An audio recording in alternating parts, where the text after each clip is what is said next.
Hi, my name is Cami Ferrell and I'm a reporter for Environmental Health Sciences, and I'm going to show you some of the tools that reporters use in their day-to-day reporting. And today I'm going to show you how to use the compliance database from the Environmental Protection Agency.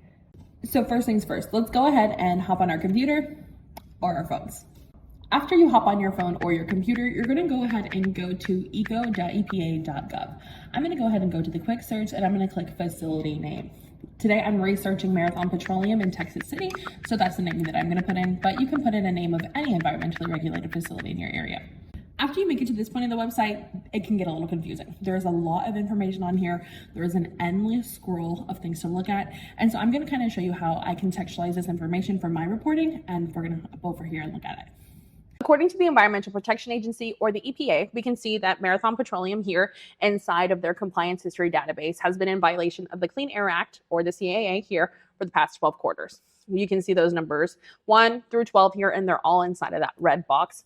That red box means that they are polluting above the levels that the EPA allows for each quarter. These were recorded by the Texas Commission on Environmental Quality, which partners with the EPA in Texas.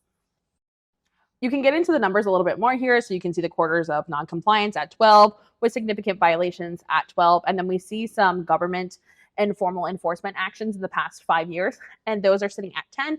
These can be like notifications, emails, written warnings, things of that sort.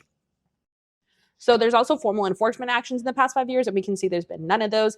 There's also been no penalties from formal enforcement actions in the past 5 years. So that's how we can break that information down into something a little bit more digestible and easier to understand. So the EPA does complete these compliance reports, but partnering facilities in each state are also submitting information. And in Texas, that facility is the Texas Commission on Environmental Quality. And so some of that information has made its way into here as well. And those are some of the violations that you see. If you have any questions about this specific tool or need help looking for a facility in your area, go ahead and drop a comment below and let me know. Thanks for watching. I'm Cami.